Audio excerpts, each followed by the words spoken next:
9월 20일 주일 예배를 하나님께 드리겠습니다. 다 자리에서 일어나시겠습니다. 여는 찬양 드립니다.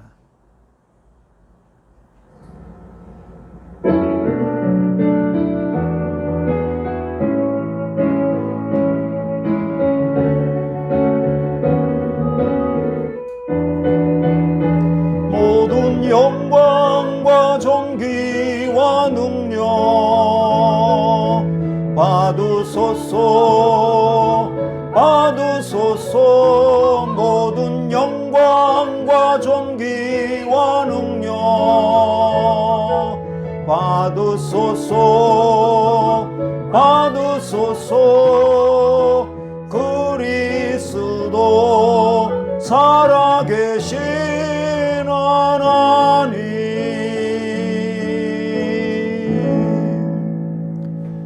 누구든지 목마르거든 내게로 와서 마시라. 나를 믿는 자는 성경의 이름과 같이 그 배에서 생수의 강이 흘러나리라. 성령님, 이 시간에 오시옵소서. 우리 속에서 영생하도록 솟아나는 샘물을 주시옵소서. 이곳에 오셔서 우리의 상한 마음을 만져 주옵소서. 주님께 나아가는 우리 마음이 주님께만 집중할 수 있도록 도와주시옵소서. 하나님의 영광을 부어주셔서 우리 마음과 얼굴에 하나님의 영광의 빛이 묻어나는 예배의 시간 되게 하여 주옵소서. 오직 하나님께만 영광 돌리기를 소망하며 예수님의 이름으로 기도하였습니다. 아멘. 찬송가 23장입니다.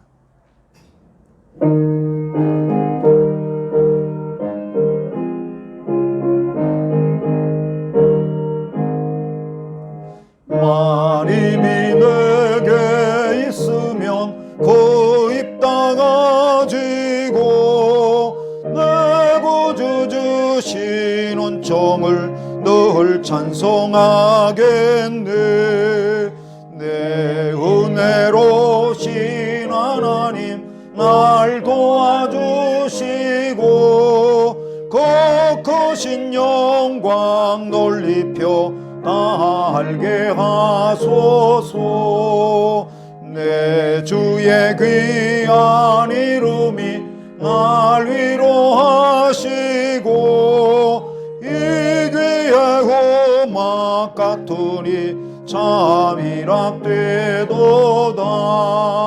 내 죄의 권세 깨뜨려 그 결 바꾸시고 이주한 마음을 비로소 고정케 하셨네.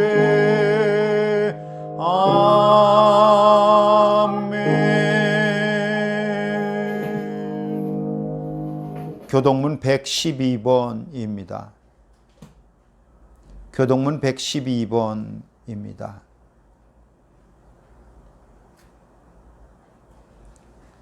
이는 곧 너희의 하나님 여호와께서 너희에게 가르치라고 명하신 명령과 규례와 법도라. 너희가 건너가서 차지할 땅에서 행할 것이니 곧 너와 내 아들과 내 손자들이 평생에 내 하나님 여호와를 경외하며 내가 너희에게 명한 그 모든 규례와 명령을 지키게 하기 위한 것이며 또 내 날을 장구하게 하기 위한 것이라. 이스라엘아, 듣고 삼가 그것을 행하라. 그리하면 네가 복을 받고 네 조상들의 하나님 여호와께서 네게 허락하심 같이 젖과 꿀이 흐르는 땅에서 내가 크게 번성하리라.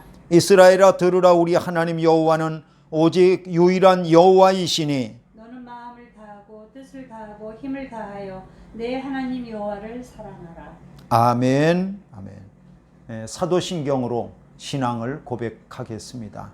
전능하사 천지를 만드신 하나님 아버지를 내가 믿사오며 그 외의 아들 우리 주 예수 그리스도를 믿사오니 이는 성령으로 잉태하사 동정녀 마리아에게 나시고 본디오 빌라도에게 고난을 받으사 십자가에 못 박혀 죽으시고 장사한 지 사흘 만에 죽은 자 가운데에서 다시 살아나시며 하늘에 오르사 전능하신 하나님 우편에 앉아 계시다가 저리로서 산자와 죽은 자를 심판하러 오시리라. 성령을 믿사오며 거룩한 공예와 성도가 서로 교통하는 것과 죄를 사하여 주시는 것과 몸이 다시 사는 것과 영원히 사는 것을 믿사옵나이다. 아멘. 송영 1장입니다.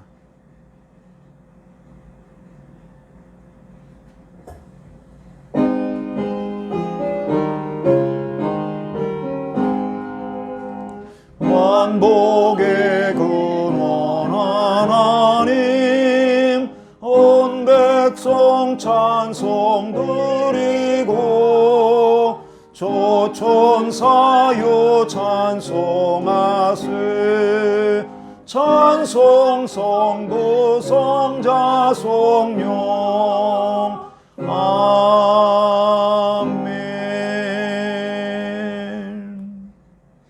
다 자리에 앉겠습니다. 이 시간에는 우리를 대표해서 김기애 권사님이 기도해 주시겠습니다. 기도하겠습니다.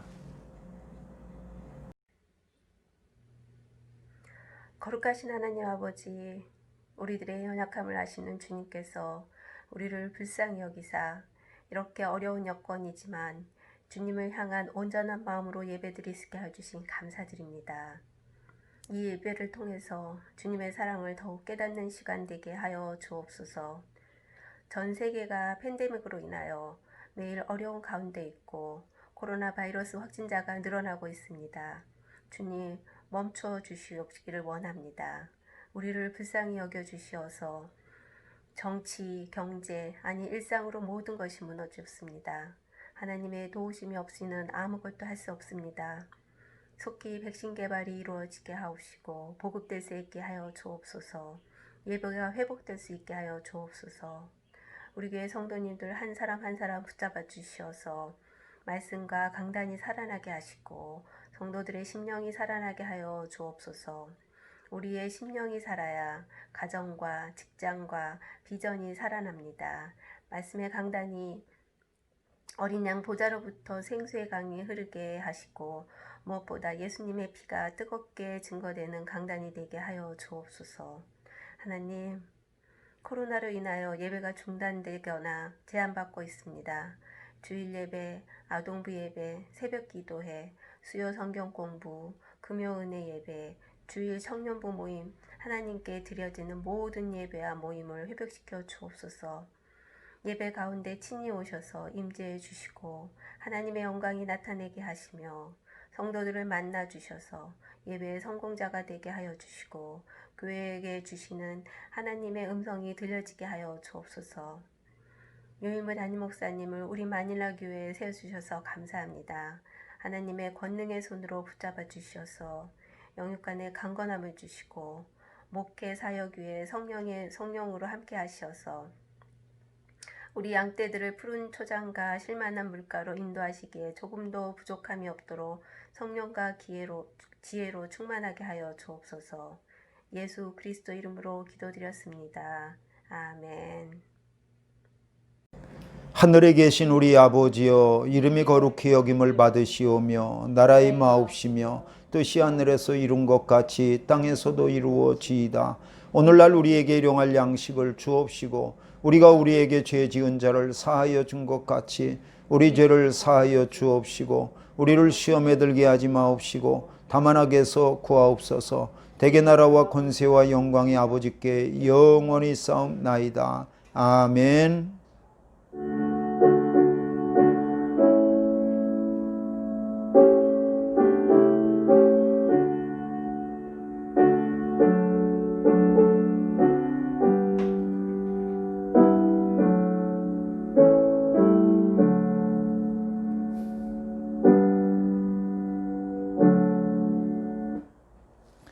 하나님께 드려진 예물을 손에 붙잡고 하나님 앞에 봉헌 기도 드리겠습니다.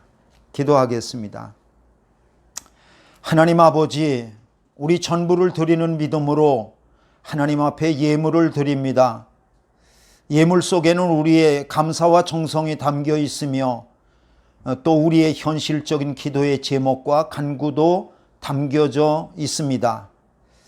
아버지 하나님, 예물이 작은 겨자씨와 같지만 하나님의 손에 붙잡혀질 때에 하나님의 나라가 굳건하게 세워지며 또 우리의 삶 속에서는 100배와 60배와 30배의 결실을 거두게 하실 줄로 믿습니다. 아버지 하나님, 교회의 머리이신 예수 그리스도와 우리가 다 하나 되게 하여 주시고, 또 성도들이 우리 모두가 다 하나 되게 하여 주시어서 하나님 아버지여 하나님의 선을 이루는 기적의 사람들이 되게 하여 주시옵소서. 온라인으로 또 하나님 아버지여 교회가 나아갈 날을 기다리면서 예물을 차곡차곡 준비하고 있는 모든 성도들에게 하나님의 한량없는 은총을 베풀어 주시옵소서.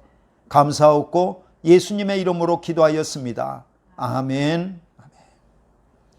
이 시간에 하나님께서 우리에게 주시는 말씀을 듣습니다.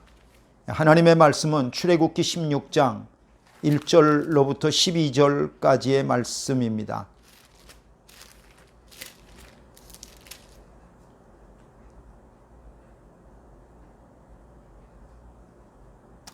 출애굽기 16장 1절로부터 12절까지의 말씀입니다. 한 절씩 교독하도록 그렇게 하겠습니다. 이스라엘 자손의 온 회중이 엘림에서 떠나 엘림과 시내산 사이에 있는 신광야에 이르니 애굽에서 나온 후 둘째 달 15일이라.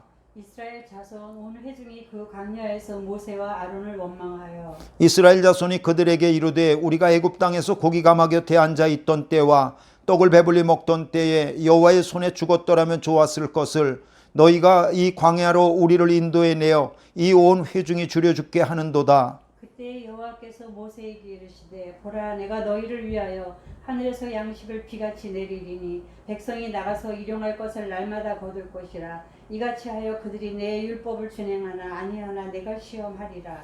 여섯째 날에는 그들이 그 거둔 것을 준비할지니 날마다 거두는 것의 갑절이 되리라. 모세와 아론이 온 이스라엘 자손에게 이르되 저녁이 되면 너희가 여호와께서 너희를 애굽 땅에서 인도하여 내셨음을 알 것이요 아침에는 너희가 여호와의 영광을 보리니 이는 여호와께서 너희가 자기를 향하여 원망함을 들으셨음이라. 우리가 누구이기에 너희가 우리에게 대하여 원망하느냐. 모세가 또 이르되 여호와께서 저녁에는 너희에게 고기를 주어 먹이시고 아침에는 떡으로 배불리시리니 이는 여호와께서 자기를 향하여 너희가 원망하는 그 말을 들으셨으니라.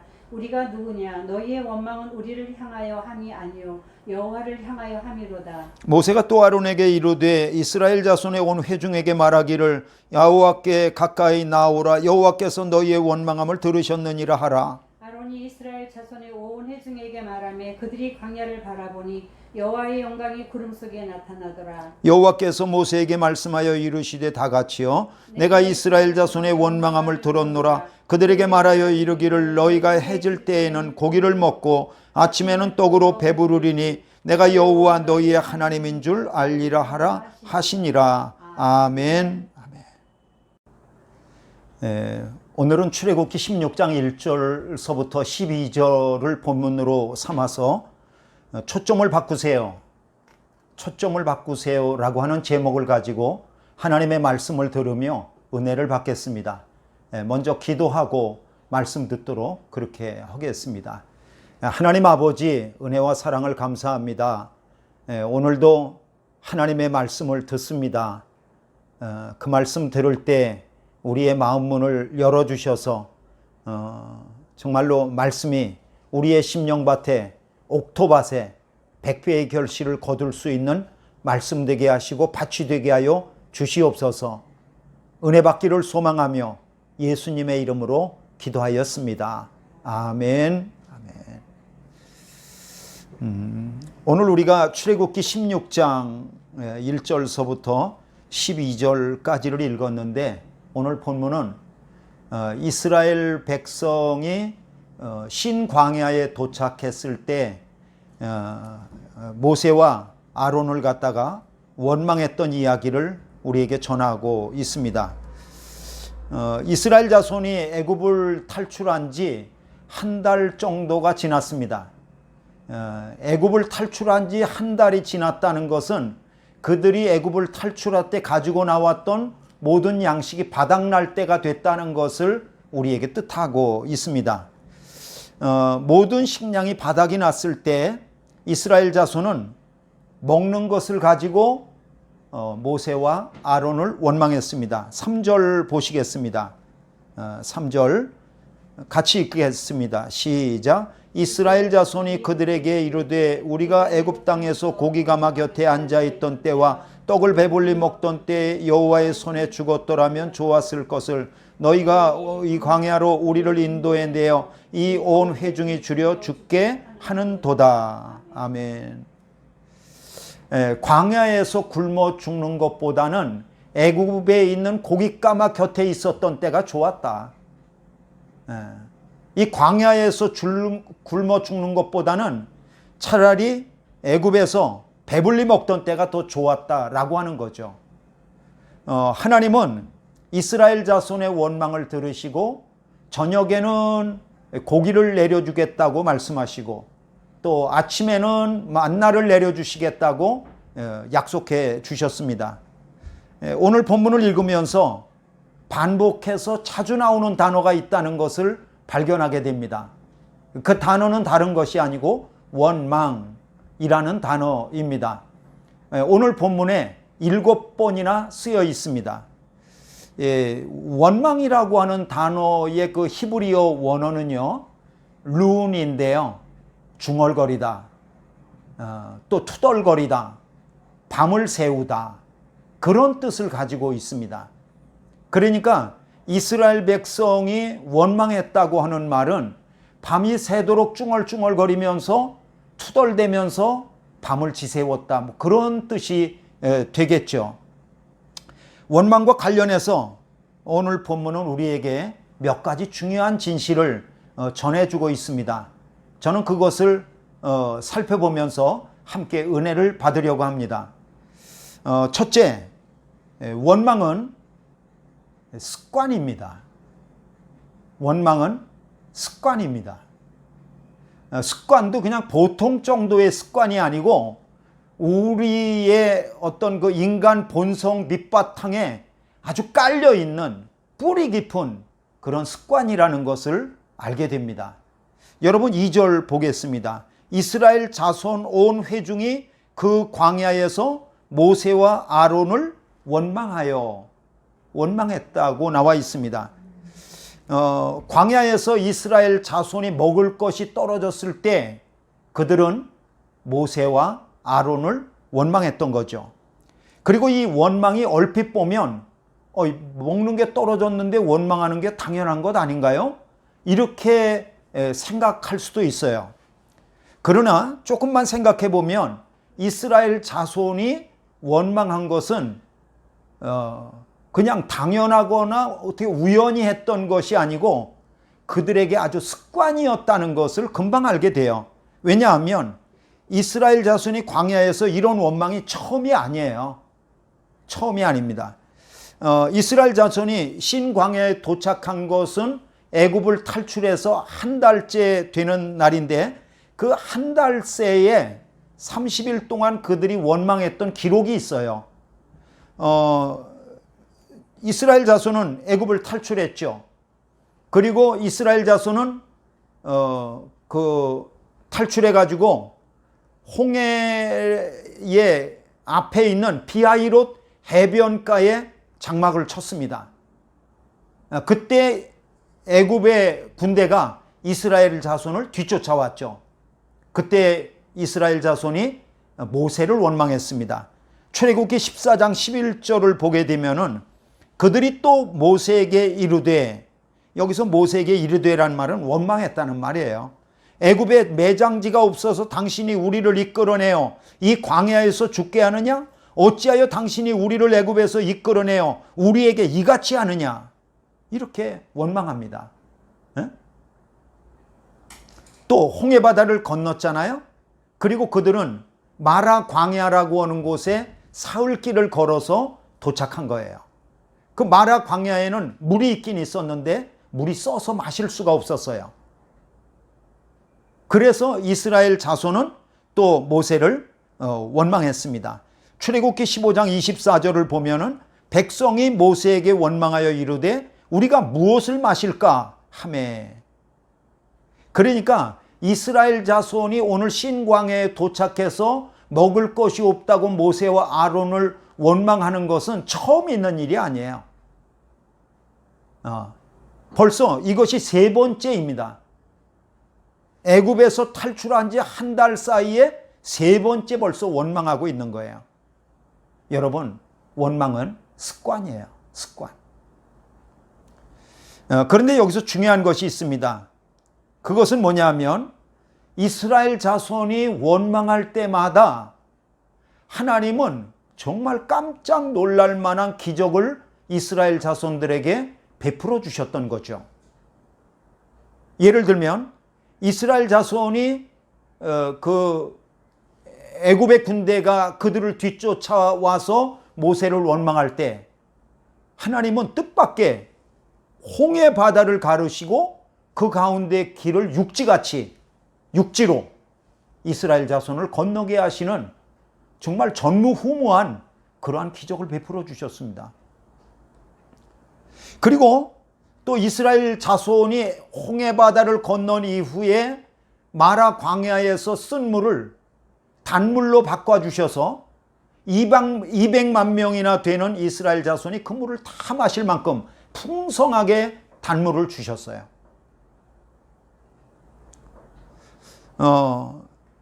여러분, 이 기적이 보통 기적이냐 말이죠. 엄청난 기적 아니에요? 그리고 이것이 무슨 10년 전, 20년 전 아주 오래된 기적도 아니에요. 한 달 사이에, 아니 며칠 전에 이미 연거푸 경험했던 그런 기적들이에요. 그런데 이런 신광야에서 먹을 것이 없다고 또 하나님 앞에 원망하는 거예요. 이 원망이 습관인 거죠. 적어도 홍해를 가르고 또 쓴물이 변해서 단물이 되는 이런 엄청난 기적을 경험했다면 먹을 것이 없는 신광야에서 아마 이스라엘 자손이 이렇게 해야 말해야 옳지 않을까요? 하나님께서도 홍해를 가르시고 하나님께서 마라의 쓴물도 단물로 바꿔주셨으니까 뭐 설마 우리를 갖다가 굶겨 죽이시겠어? 여기서도 뭐 하나님이 멋진 것을 행하실 거야. 아, 기대된다. 뭐 이렇게 말해야 옳지 않을까요? 그런데 이스라엘 자손은 전혀 그렇지 않았어요. 먹을 것이 없다고 모세와 아론을 원망했던 거죠. 그러므로 이스라엘 자손의 원망은 우연하거나 무슨 당연하거나 그런 것이 아니고 습관입니다. 습관. 더 정확히 말하면 이스라엘 자손의 원망은 하나님을 신뢰하지 못하는 데서 비롯한 불신앙입니다. 불신앙이에요. 그러므로 우리가 원망할 일이 있다 할지라도 하나님을 신뢰할 수 있으시기를 바랍니다. 두 번째로 원망은 궁극적으로 하나님을 향한 것입니다. 그것이 어떤 종류의 원망이든지 그것은 궁극적으로 하나님을 원망하는 것입니다. 여러분 8절 한번 보세요. 8절 보면은 우리가 누구냐? 너희의 원망은 우리를 향하여 함이 아니요 누구를 향하여 함이로다? 여호와를 향하여 함이로다.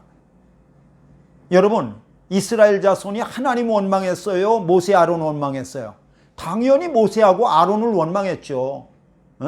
모세, 우리 배고파 죽겠어. 책임져. 아론, 모세와 아론을 원망한 거예요. 그러나 가만히 생각해 보면 여러분, 이스라엘 자손을 광야로 인도하여 낸 이가 모세와 아론이 아닙니다. 모세와 아론은 다만 이스라엘 자손 앞에 서 있는 지도자일 뿐이에요. 그러면 궁극적으로 이스라엘 자손을 갖다가 애굽으로 인도해 내신 이가 누구세요? 하나님이시죠. 그러니까 이스라엘 자손이 모세와 아론을 원망했다는 것은 궁극적으로 그것은 곧 하나님을 원망하는 거라는 거라고 지금 모세와 아론이 얘기하고 있는 거예요. 여러분, 원망하는 것이 있다 할지라도 하나님을 신뢰할 수 있기를 바랍니다. 때때로 보면 자기 아내를 원망하는 남자들을 볼 때가 있어요. 뭐 이런 거죠. 나는 지금 내 아내하고 결혼하지 않고 첫 번째 만났던 그 여자와 결혼했었더라면 내가 좀 더 행복할 수 있었을 텐데 왜 내가 그 첫 번째 여자를 놓쳤을까? 아, 내가 왜 그때 사람 보는 눈이 없었을까? 막 이렇게 하면서 투덜투덜대면서 원망할 수 있을지도 모르겠습니다. 그러나 이 남자가 원망하는 것은 아내가 아닙니다. 이 남자가 원망하는 것은 궁극적으로 누구를 원망하는 것이냐 그러면은 하나님을 원망하는 거예요. 아니, 목사님 너무 그 비약이 심한 것이 아닌가요? 그렇지 않습니다.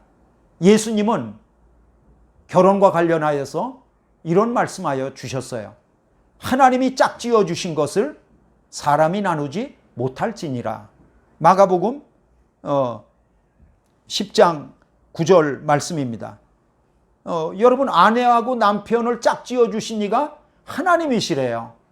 그러니까 짝지어 준 그 아내를 원망하고 짝지어 준 남편을 원망하는 것은 곧 짝지어 주신 하나님을 원망하는 거라는 거예요. 그러므로 우리가 원망할 일이 있다 할지라도 하나님을 신뢰하실 수 있기를 바랍니다.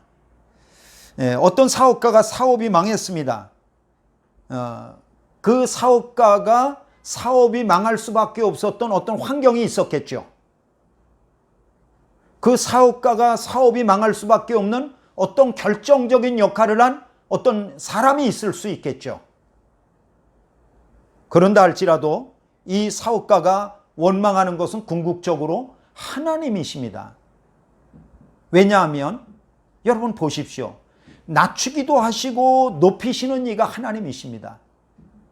비천하게도 하시고 존귀하게 하시는 이도 하나님이십니다. 가난하게도 하시고 부하게도 하시는 이가 하나님이십니다. 죽이기도 하시고 살리시는 이가 하나님이십니다. 모든 것의 주관자가 하나님이십니다. 그러니까 나는 내 사업이 망할 수밖에 없었던 어떤 환경, 내 사업이 망할 수밖에 없었던 결정적인 역할을 한 어떤 그 사람을 원망하는 것 같지만 궁극적으로는 내가 하나님을 원망하는 거예요. 그러므로 우리가 원망할 만한 일이 있을 때 더욱더 하나님을 신뢰하실 수 있기를 바랍니다. 세 번째로 오늘 본문의 원망과 관련해서 또 이런 진실을 말씀하고 있습니다. 그것은 뭐냐면 내가 원망하면 내가 원망하는 것을 하나님이 들으신다. 내가 원망하는 것을 나만 듣는 게 아니고 내 옆에 있는 사람만 듣는 정도가 아니고 하나님이 들으신다. 여러분 그 12절 보세요. 내가 이스라엘 자손의 원망함을 어떻게 해요? 들었노라. 그런데요, 원망을 하나님이 들으신다고 하는 것이 12절에 한 번만 쓴 것이 아니에요. 여러분 7절 보세요. 7절 보면 여호와께서 너희가 자기를 향하여 원망함을 들으셨음이라. 거기 나오잖아요. 8절 보세요. 여호와께서 자기를 향하여 너희가 원망하는 그 말을 들으셨음이라. 또 나오잖아요. 또 9절 보세요. 여호와께 가까이 나오라. 여호와께서 너희의 원망함을 들으셨느니라. 여기 또 나오잖아요. 그러니까 원망이라고 하는 단어가 나올 때마다 그것이 뭐와 연결되어 있냐면 하나님이 들으신다라고 하는 말과 연결되어 있는 거예요. 이게.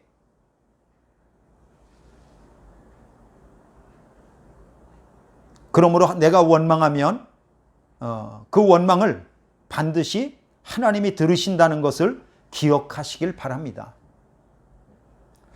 그런데 우리가 원망할 때 하나님이 들으신다는 것을 조금 더 주의 깊게 보셔야 될 필요가 있어요. 왜냐하면 내가 원망하면 하나님이 들으신다. 뭐 들으시겠지. 그걸로 끝나는 게 아니에요. 신명기 예 보면 이스라엘 자손이 가데스 바네아에서 하나님을 원망할 때 하나님이 이렇게 말씀하시는 것을 봐요. 그게 뭐냐 하면 14장 27절 28절인데 나를 원망하는 이 악한 회중을 내가 어느 때까지 참으랴. 이스라엘 자손이 나를 향하여 원망하는 바 그 원망하는 말을 내가 들었노라. 일단 들었다고 말씀하시고요. 그 다음엔 한번 주목해 보세요. 그들에게 이르기를 여호와의 말씀에 나의 삶을 가리켜 맹세하노라. 너희 말이 내 귀에 들린 대로 내가 너희에게 행하리니. 그러니까 하나님이 원망을 들은 그대로 그 사람에게 되갚아 주시겠다는 거예요. 여러분 무섭지 않습니까?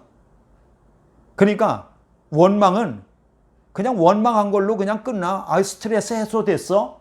그 정도에서 끝나는 게 아니고 하나님께 들려지는 걸로 끝나는 것이 아니라 하나님께서 그 원망을 나에게 되갚아 주신다는 거예요. 그러므로 우리가 원망할 만한 일이 있다고 하면 하나님을 신뢰하실 수 있기를 바랍니다. 그런데 여기서 제가 여러분에게 묻고 싶은 것이 있습니다. 여러분이 살아오면서 감사할 일이 많던가요? 아니면 원망할 만한 일이 더 많던가요?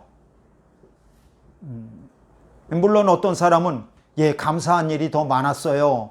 이렇게 말씀하시는 분도 있겠죠. 또 어떤 분은 아이고 원망할 일이 너무너무 많았어요. 이렇게 말씀하시는 분도 있겠죠. 그러나 사실은 감사할 일이 많냐 원망할 일이 많냐라고 하는 것을 손꼽아서 센다고 하는 것은 의미가 없습니다. 의미가 없습니다. 왜냐하면요, 같은 일이 내 삶에 일어난다 할지라도 비슷한 일이 일어난다 할지라도 어떤 때는 그것을 원망했는데 또 어떤 때는 그걸 감사할 때도 있어요. 그리고 또 어떤 때는 감사했었는데 지금은 원망할 때도 또 있어요.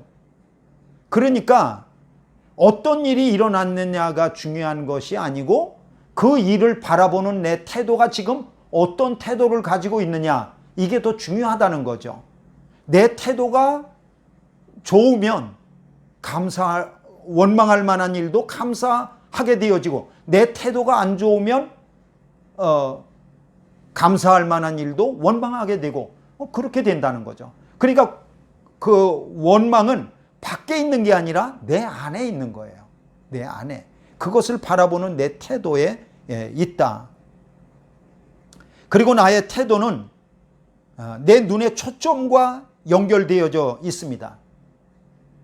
무슨 말이냐 그러면, 내가 지금 광야만 바라보고 있느냐, 아니면 내게 기적을 베풀어 주시는 하나님을 바라보고 있느냐에 따라서 내가 원망할 수도 있고 내가 감사할 수도 있고, 그것이 결정된다는 것을 우리에게 가르쳐 주고 있습니다.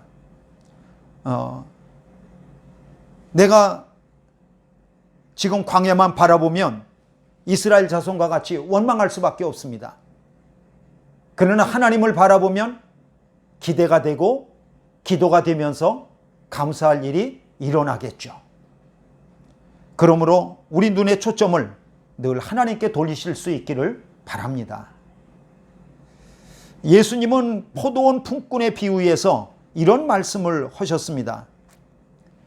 하루는 포도원 주인이 일꾼을 구하기 위해서 장터로 나갔습니다. 그래서 포도원 주인은 하루에 품삯을 1데나리온으로 정하고 일꾼들을 갖다가 포도원에 들여보냈죠.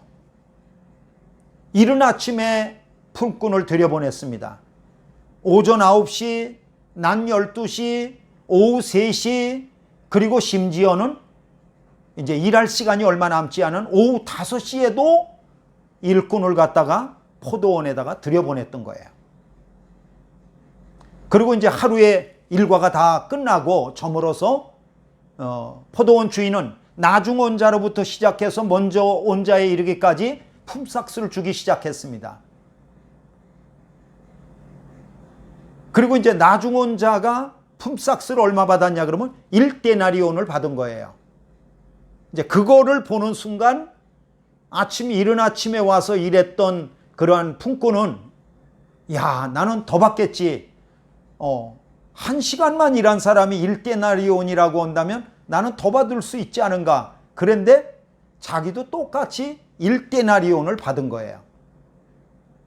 그러니까 문제는 여기서부터 시작이 됐어요. 먼저 온 품꾼은 포도원 주인을 원망했다고 오늘 본문은 성경은 우리에게 말씀하고 있습니다. 이 포도원 일꾼은 왜 원망을 했죠? 사실 먼저 온 이 자들도 처음에는 포도원 주인에게 감사한 마음이 있었을 거예요. 이런 감사죠. 나는 일할 거리가 없어서 이렇게 놀고 있을 때 포도원 품꾼이 주인이 와서 나에게 일할 기회를 주셨구나. 정말 감사하다. 그리고 들어가서 열심히 일했을 것입니다. 그런데 갑자기 이 감사가 원망으로 바뀐 거예요. 왜냐하면 품삯 때문에 바뀐 거죠. 품삯 때문에. 물론 이 이른 아침에 와서 일하기 시작했던 품꾼이 포도원 주인하고 약속했던 건 1데나리온이 맞아요. 그건 맞아요. 그러나 나중 온 일꾼이 1데나리온 받는 걸 보면서 이것이 불공평하다고 느꼈고, 그래서 결국에는 감사했던 마음이 싹 없어지고 원망하는 마음이 그냥 쫙 올랐던 거죠. 우리는 여기서 감사가 원망으로 바뀌는 원리를 보게 되어져요. 그게 뭐냐 하면 내 눈의 초점이 바뀌어지면 감사가 변해서 원망이 될 수 있다는 거예요. 원망이 될 수 있다. 무슨 말이냐 하면 내 눈의 초점이 내가 일할 수 없을 때 나한테 일할 기회를 준 포도원 주인에게 초점을 맞추면 참 감사하다. 그러다가도 품삯 1데나리온에 눈을 맞추기 시작하면 그때부터 내 마음에 원망이 들기 시작하는 거죠. 그러니까 원망은 뭐에서 연결되는 거냐 그러면은 나의 눈의 초점이 어디에 있느냐에 따라서 달라질 수 있다는 것을 우리에게 보여주고 있습니다. 여러분, 말씀을 마칩니다. 여러분, 이스라엘 자손이 광야에서 먹을 것이 없기 때문에 모세와 아론을 원망했다고 이스라엘 자손을 비난하지 않기를 바랍니다. 아유, 이 사람들이 이건 뭐 정말 형편없구만. 그렇지 않습니다. 왜죠? 여러분, 이스라엘 자손의 모습이 곧 내 모습이에요. 하나님은 광야에 있는 이스라엘 자손의 모습을 통해서 내 모습을 비춰볼 수 있도록 거울로 우리에게 보여주시는 거죠. 여러분, 우리 눈의 초점을 바꾸실 수 있길 바랍니다. 내 눈의 초점을 이 광야 같은 세상에서 옮겨서 하나님과 내게 선하신 일을 행하신 그 하나님께로 우리의 눈을 맞춘다고 한다면 우리의 마음속에서 원망이 끊어지고 감사가 늘 솟아나는 그러한 삶이 되어질 줄로 믿습니다. 모쪼록 여러분의 눈의 초점이 하나님께로 잘 고정되어져서 늘 원망을 끊고 감사하는 삶이 풍성하시기를 주님의 이름으로 축원합니다. 기도하겠습니다. 하나님 아버지, 은혜와 사랑을 감사합니다. 하나님께서 우리의 눈의 초점을 늘 하나님께 맞추고 살아갈 수 있는 믿음의 삶이 되도록 인도하여 주시옵소서. 예수님의 이름으로 기도하였습니다. 아멘. 성도의 교제입니다. 뭐 특별한 것은 없고요. 코로나 바이러스 가운데 늘 방역 수칙을 잘 지키셔서 건강하실 수 있기를 바랍니다. 다 자리에서 일어나시겠습니다. 자리에서 일어나셔서 찬송가 436장 부르시겠습니다. 436장입니다.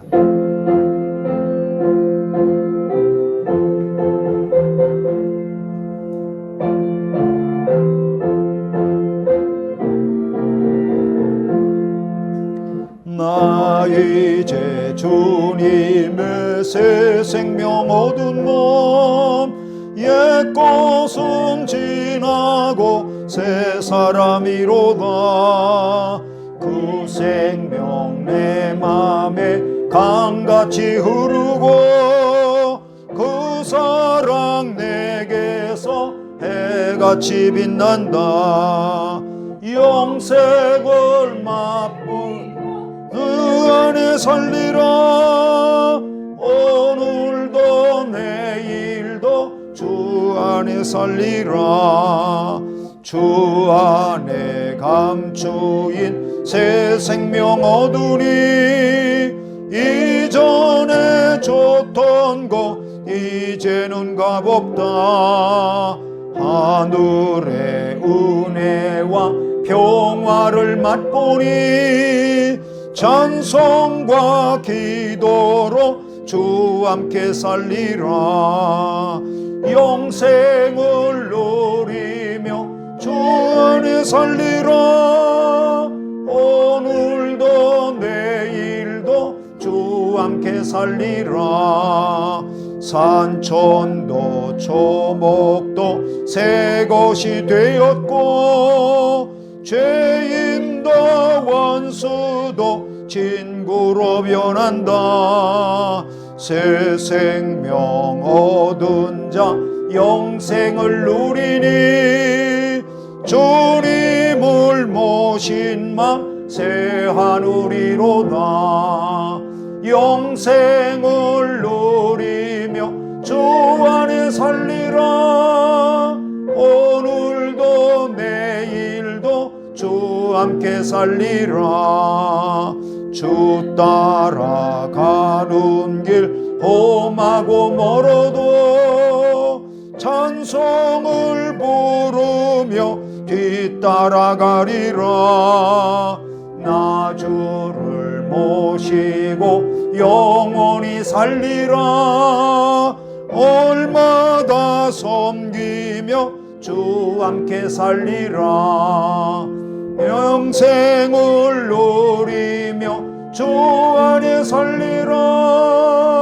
오늘도 내일도 주 함께 살리라.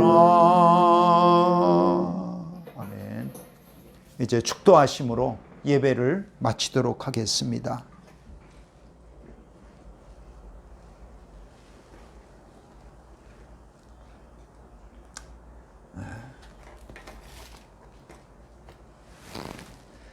목숨을 버려 하나님과 죄인 사이의 화평을 이루신 예수 그리스도의 은혜와 그리스도의 희생을 받으시고 그 피로 나오는 죄인을 사하시며 자녀 삼으신 하나님의 사랑하심과 우리를 북돋아 참 그리스도인의 삶을 살아가도록 도우시는 성령님의 은혜가 하나님께 초점을 맞추고 살아가며 원망을 끊고 감사해야지 결단하는 모든 성도들의 심령 위에 지금부터 영원까지 함께 하시기를 간절히 축원하옵나이다. 아멘.